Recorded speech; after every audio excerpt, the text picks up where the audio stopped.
Hello friends, my name is Anurag Jaiswal. आप सभी का हमारे इस यूट्यूब चैनल सीजीपीएससी गाइड में एक बार फिर से स्वागत है।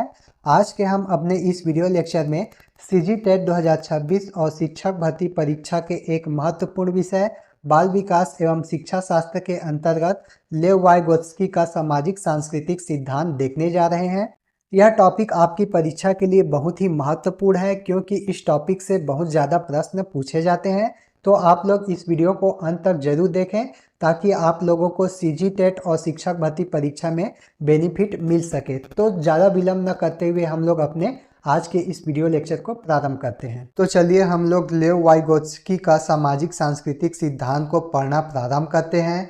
तो सबसे पहले आप लोगों को याद रखना है, जो लेव वाइगोत्स्की थे वो रूस के मनोवैज्ञानिक थे। आप लोगों को क्या याद रखना है, लेव वाइगोत्स्की रूस के मनोवैज्ञानिक थे। उसके बाद दूसरा चीज़ आप लोगों को याद रखना है, लेव वाइगोत्स्की के संज्ञानात्मक विकास के सिद्धांत को सामाजिक सांस्कृतिक सिद्धांत कहा जाता है। देखिए, जो संज्ञानात्मक विकास का सिद्धांत है उसको सबसे पहले किसने दिया था? जीन पियाजे ने दिया था। उसके बाद संज्ञानात्मक विकास का जो सिद्धांत है उसको किसने प्रतिपादित किया था? तो लेव वाइगोत्स्की ने प्रतिपादित किया था। और इनका जो संज्ञानात्मक विकास का सिद्धांत है इसे ही सामाजिक सांस्कृतिक सिद्धांत कहा जाता है। देखिए, लेव वाइगोत्स्की ने बताया कि बच्चों के जो संज्ञानात्मक विकास है उसमें सामाजिक और सांस्कृतिक परिप्रेक्ष्य का बहुत ज़्यादा प्रभाव पड़ता है। इसी कारण इनके इस सिद्धांत को किस नाम से जाना जाता है?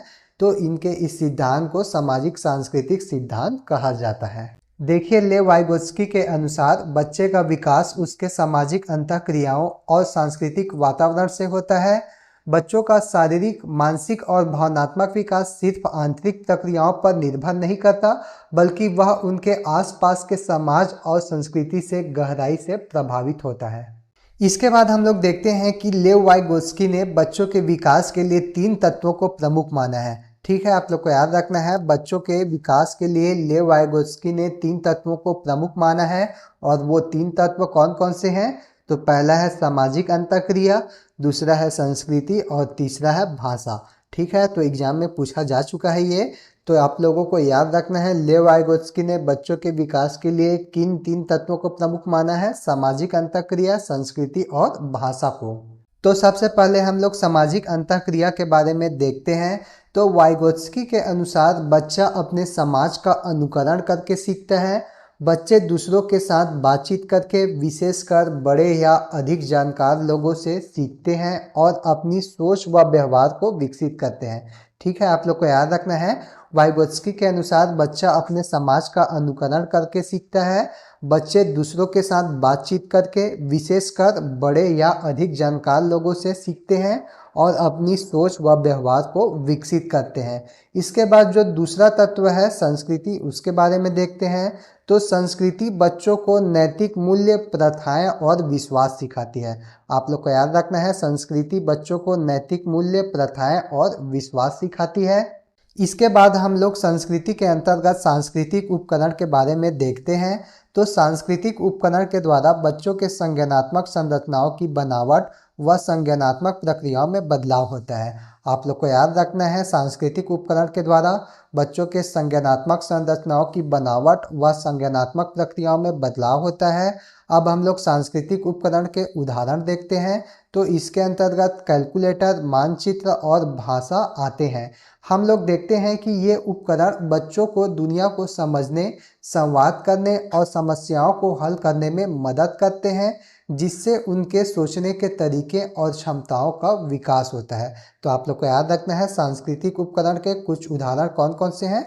कैलकुलेटर, मानचित्र और भाषा। ये एग्जाम में पूछा जा चुका है। इसके बाद जो हमारा तीसरा तत्व है वो है भाषा। तो अब हम लोग भाषा के बारे में देखते हैं। तो लेव वाइगोत्स्की भाषा को संज्ञानात्मक विकास का एक उपकरण मानते थे। आप लोग को याद रखना है, लेव वाइगोत्स्की भाषा को संज्ञानात्मक विकास के लिए एक शक्तिशाली उपकरण मानते थे, क्योंकि यह विचारों को व्यवस्थित करने, आत्मसात करने और व्यक्त करने में मदद करती थी। लेव वाइगोत्स्की का मानना था कि प्रारंभ में विचार और भाषा दोनों अलग अलग होते हैं, लेकिन बाद में वे आपस में मिल जाते हैं। लेव वाइगोत्स्की के अनुसार भाषा केवल संचार का साधन ही नहीं बल्कि एक ऐसा सांस्कृतिक उपकरण भी है जिसके माध्यम से बच्चे अपने समाज और संस्कृति के ज्ञान को सीखते हैं और अपनी सोच को आंतरिक बनाते हैं। इसके बाद हम लोग देखते हैं कि लेव वाइगोत्स्की के अनुसार भाषा बच्चों में सामाजिक अंतःक्रिया के परिणाम स्वरूप विकसित होती है। आप लोग को याद रखना है, लेव वाइगोत्स्की के अनुसार भाषा बच्चों में सामाजिक अंतःक्रिया के परिणाम स्वरूप विकसित होती है। देखिए, लेव वाइगोत्स्की का मानना था कि सामाजिक संपर्क भाषा के विकास और विचार के विकास के लिए मौलिक है। उन्होंने बताया कि बच्चे पहले वयस्कों के साथ बातचीत के माध्यम से भाषा सीखते हैं और फिर अपने विचारों को प्रकट करने के लिए इसको आंतरिक रूप से उपयोग करते हैं। इसके बाद हम लोग देखते हैं कि भाषा का विकास मानव चिंतन के स्वभाव को बदल देता है।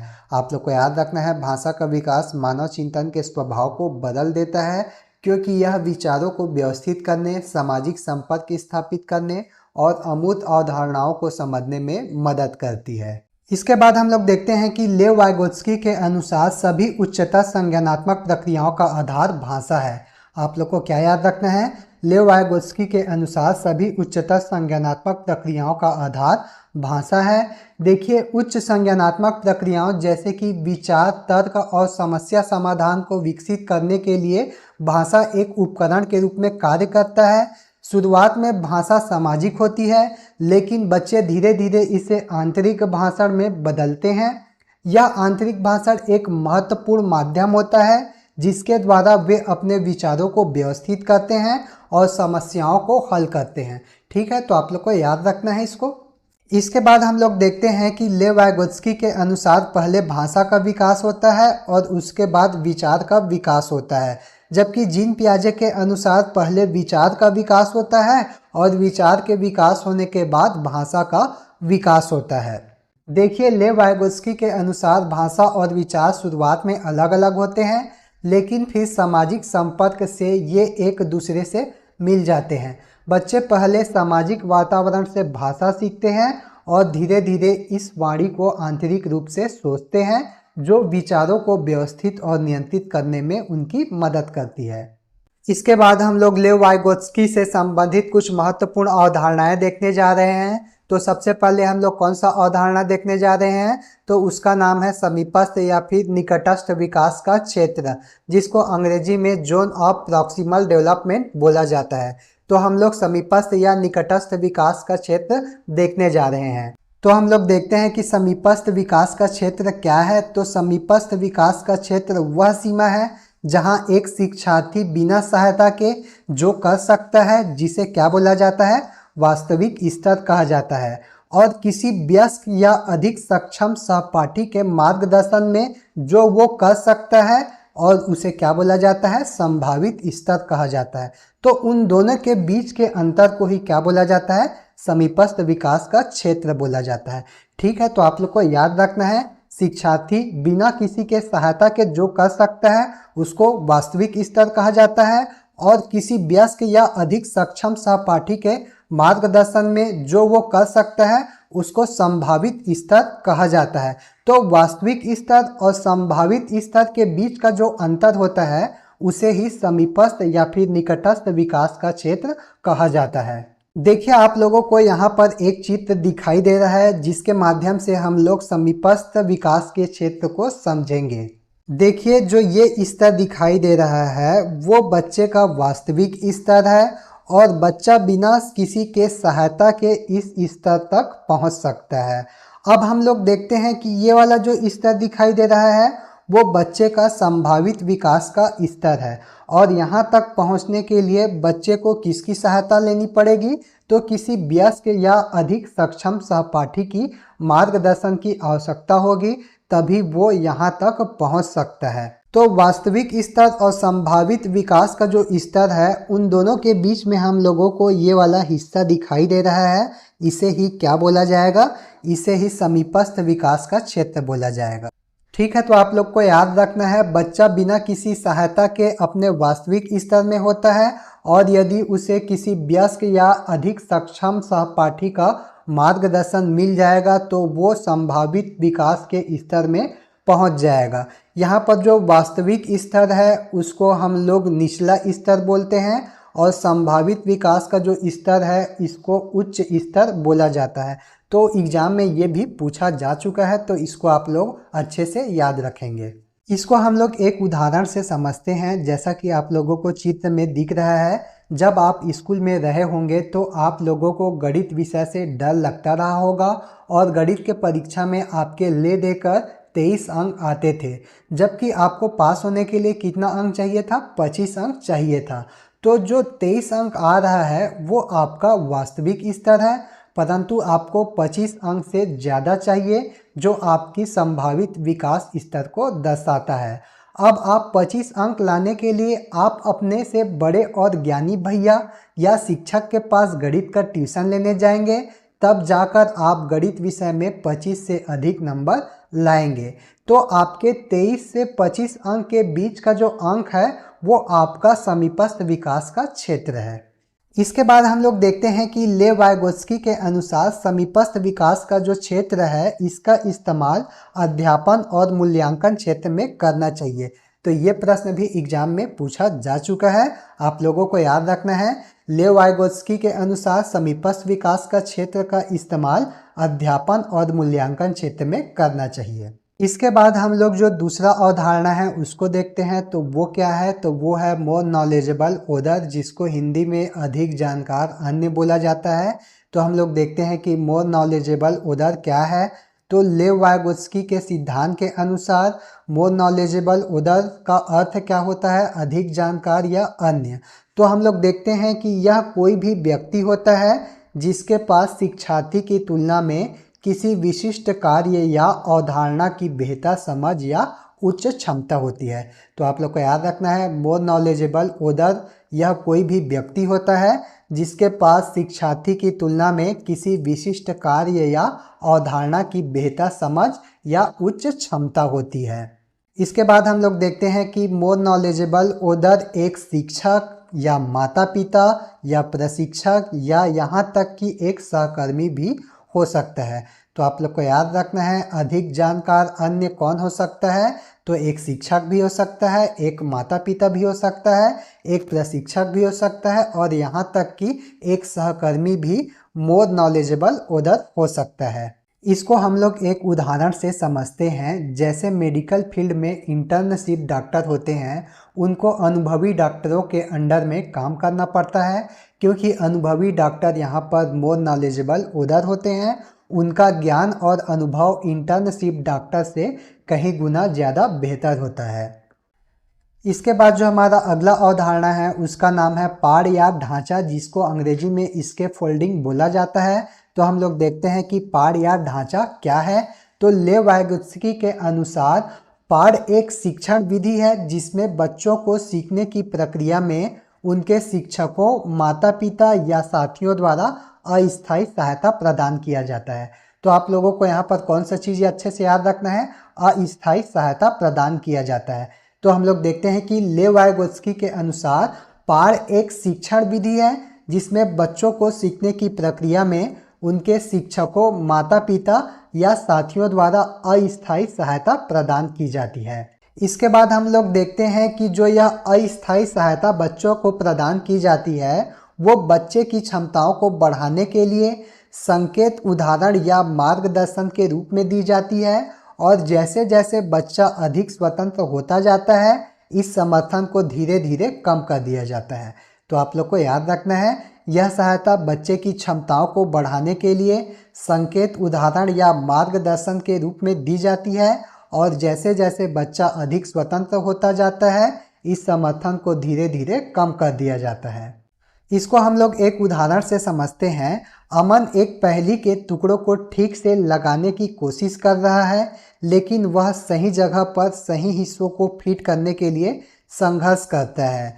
कैसे, क्या, क्यों के रूप में उसकी माँ उसे संकेत प्रदान करती है और जो यह संकेत प्रदान किया जा रहा है वही क्या है? पार्ट या ढांचा, जिसको अंग्रेजी में इसके फोल्डिंग कहा जाता है। इसके बाद जो हमारा अगला अवधारणा है उसका क्या नाम है? तो उसका नाम है निजी संवाद। तो निजी संवाद क्या है? तो बच्चे की स्वयं के साथ संवाद करने की क्रिया निजी संवाद कहलाती है। आप लोग को याद रखना है, बच्चे की स्वयं के साथ संवाद करने की क्रिया निजी संवाद कहलाती है। इसके बाद हम लोग देखते हैं कि जो निजी संवाद है उसको व्यक्तिगत वार्ता भी कहा जाता है। आप लोग को याद रखना है, निजी संवाद को व्यक्तिगत वार्ता भी कहा जाता है। इसके बाद हम लोग देखते हैं कि निजी संवाद से स्पष्ट होता है कि बच्चे अपने ही कार्यों के निर्देशन के लिए भाषा का उपयोग करते हैं। निजी संवाद से स्पष्ट होता है कि बच्चे अपने ही कार्यों के निर्देशन के लिए भाषा का उपयोग करते हैं, क्योंकि यह उनकी सोच और सेल्फ रेगुलेशन में सहायता करता है। यह एक ऐसा आंतरिक संवाद है जिसका उपयोग बच्चे अपने कार्यों को नियंत्रित करने, योजना बनाने और समस्या समाधान करने के लिए करते हैं। इसके बाद हम लोग देखते हैं कि निजी संवाद से बच्चों को अपनी सोच विनियमित करने और जटिल कार्य करते हुए उनको अपने व्यवहार संचालन में मदद मिलती है। आप लोग को याद रखना है, निजी संवाद से बच्चों को अपनी सोच विनियमित करने और जटिल कार्य करते हुए उनको अपने व्यवहार संचालन में मदद मिलती है। इसको हम लोग एक उदाहरण से समझते हैं। जिक्सा पहेली को हल करते समय 5 वर्ष की नजमा स्वयं से कहती है, नीला टुकड़ा कहाँ है? फिर अपने आप से कहती है, नहीं, यह वाला नहीं, गाढ़े रंग वाला, जिससे यह जूता पूरा बन जाएगा। इस प्रकार की वार्ता को वाइगोत्स्की निजी संवाद कहते हैं। ठीक है, तो आप लोगों को निजी संवाद क्या है समझ में आ गया होगा। इसके बाद जो हमारा अगला उदाहरण है वो कौन सा है? तो वो है सहयोगात्मक समस्या समाधान, जिसको और क्या बोला जाता है? सहयोगिक अधिगम। तो ये भी प्रश्न एग्जाम में पूछा जा चुका है। तो आप लोग को याद रखना है, लेव वाइगोत्स्की के अनुसार सहयोगात्मक समस्या समाधान एक प्रक्रिया है जिसमें व्यक्ति दूसरों के साथ मिलकर काम करते हैं ताकि जटिल समस्याओं का समाधान किया जा सके, खासकर तब जब कोई व्यक्ति अकेले उस समस्या को हल करने में सक्षम ना हो। तो आप लोग को याद रखना है, सहयोगात्मक समस्या समाधान क्या है? तो सहयोगात्मक समस्या समाधान एक प्रक्रिया है जिसमें व्यक्ति दूसरों के साथ मिलकर काम करते हैं ताकि जटिल समस्याओं का समाधान किया जा सके, खासकर तब जब कोई व्यक्ति अकेले उस समस्या को हल करने में सक्षम ना हो। इसके बाद हम लोग देखते हैं कि लेव वाइगोत्स्की के अनुसार संज्ञानात्मक विकास एक सहयोगात्मक प्रक्रिया है। तो ये प्रश्न भी एग्जाम में पूछा जा चुका है।